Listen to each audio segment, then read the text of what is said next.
des païens soient entrés. Et ainsi tout Israël sera sauvé. Selon ce qu'il a décrit, le libérateur viendra de Sion et il détournera de Jacob les impiétés. Et ce sera mon alliance avec eux lorsque j'ôterai leurs péchés. En ce qui concerne l'évangile, ils ont émis à cause de vous. Mais en ce qui concerne l'élection, ils ont aimé à cause de leur père. Car Dieu ne se répand pas de ses dons et de son appel. De même que vous avez autrefois désobéi à Dieu et que par miséricorde. De même, ils ont maintenant désobéi afin que par la miséricorde qui vous a été faite, ils obtiennent aussi miséricorde. Car fondeur de la richesse, de la sagesse et de la science de Dieu, que ses jugements sont insondables et ses voies incompréhensibles. Car qui a connu la pensée du Seigneur, ou qui a été son conseiller, qui lui a donné le premier pour qu'il ait à recevoir en retour. C'est de lui, par lui et pour lui que sont toutes les choses. À lui la gloire dans tous les siècles. Amen. Applaudissons pour le Seigneur. Shalom. Shalom. Que Dieu vous bénisse. Amen. Alors, merci beaucoup.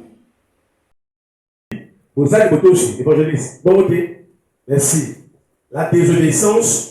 Et si quand on interpellé un message, Paul a toujours, pour l'un sa peuple, Israël. Quand on a toujours pour édifier, pour l'un de sa bango, pour la qui sa bango, c'est là le solo, c'est là le zambé, malgré c'est là le problème, la situation, c'est là le zoubé, mais, oyo bazala qui au tous, bazala qui le kati na bango. Voilà pourquoi apôtre Paul a l'embakité. Le coup là, qui apôtre et pangano, apôtre et païen, abandaki côté sabango. Le lengeye azaki na mokili, autata na mokili. Et aye abongwani, akomi ntoma, akomi apôtre. Azote sabango. Soki bomona na tableau kuna, bomona na verset mosusu, malgré to komi to na se, et là la verset on la peste na se kuna. Alors, la carte terme aujourd'hui, la désobéissance. Ngai na recherche, on a eu pour ça dans la Bible, a défini la vie à bana oyo boti. Conséquence na ngoza gadini, ozangi botosi, elingi koloba ni. La désobéissance. Au le français, c'est quoi la désobéissance? Pour la biso, ndimbola na yango tolobi, ezali action de désobéir. Donc likambo ya koboya. To likambo oyo moto aboyi. Désobéissance. Action de désobéir. Ah, on a la Bible, na etumbelo, na tableau la kombe yango tout malgré tableau za mokie, comme sous comité. Action likambo ya koboya. Désobéissance. Refus de se soumettre à une loi. Désobéissance au chef. Donc, likambo, oyo moto aboyi, to moto aboyi kotosa, mobeko moko, to mokonzi moko. Wana ndimbola ya, ozaki botosi to bengi, na français, désobéissance. Voilà pourquoi les malamu, il faut biso ba na nzambe, to zwaka ba enregistrement, ba kaye to komaka. Atako ozama kaye te, aujourd'hui à ta téléphone, pour enregistrer. C'est très important parce que Bible le Bible a dit que moto akobi kaka kana lipate. Amen. Matéa oto yo kaka nanda kokoki pe ko bandela koyoki. C'est ça on les ont communiqué bon moi na bon moi la biso la parole du Seigneur. Dis amen. Amen. bien aimé moto qu'il a oyo na yo ayeko sekisa yo ayeko pesa yo posa motema na yo toute la journée abongisi journée na yo mais bien aimé akoki te kozala garant to mokonzi ya vie na yo te ozo comprendre eza la parole de Dieu oyo toyokaka mikolo tout à tout moment nandako ozoyoka parole ata même biso wana capacité ya kotanga bible te wana makoki wana volonté wana te ya kotanga parole mais zwaka au moins le temps ya koyoka bacontite ya nzambe ya koyoka baparole baprédication na niveau ya télé na niveau ya téléphone ozwi na ntango ozobela wana ezali bobombamo na yo refuge na yo eza na momo wana ozwi parole ya apôtre matière ya apôtre ozoyoka ezobikisa yo ozwi matière ya évangéliste Franck ezobikisa yo ozwi matière ya frère moko awa ekobikisa parce que ezali communication oyo nzambe azocommunique eloko moko ya malamu na kati ya vie na yo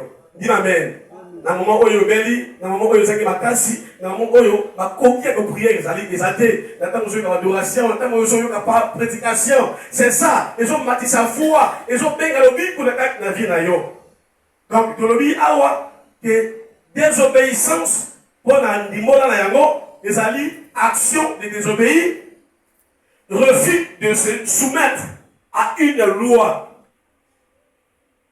désobéissance au chef donc likambo oyo yo boyi ngana yo boyi to likambo oyo moto aboyi koyoka kotosa mobeko moko ou mokonzi moko nakozwa ndakisa na kati ya nasanga ndenge tosanga na église boye na kati ya société na kati ya groupe na kati ya l'école na babiro lituto yebi o bafandaka na bamoziki soki na kati na makambo wana moto oyo azanga botosi aza na kati aza toujours la conséquence na ye ozosubenga na suis d'abord exemple ya mokili ya nzambe te parce que la conséquence ya nzambe pe ezali kozanga botosi na kati ya société conséquence ezali kozanga botosi na niveau ya bana oyo boti eza toujours la conséquence kozanga botosi na kati ya vie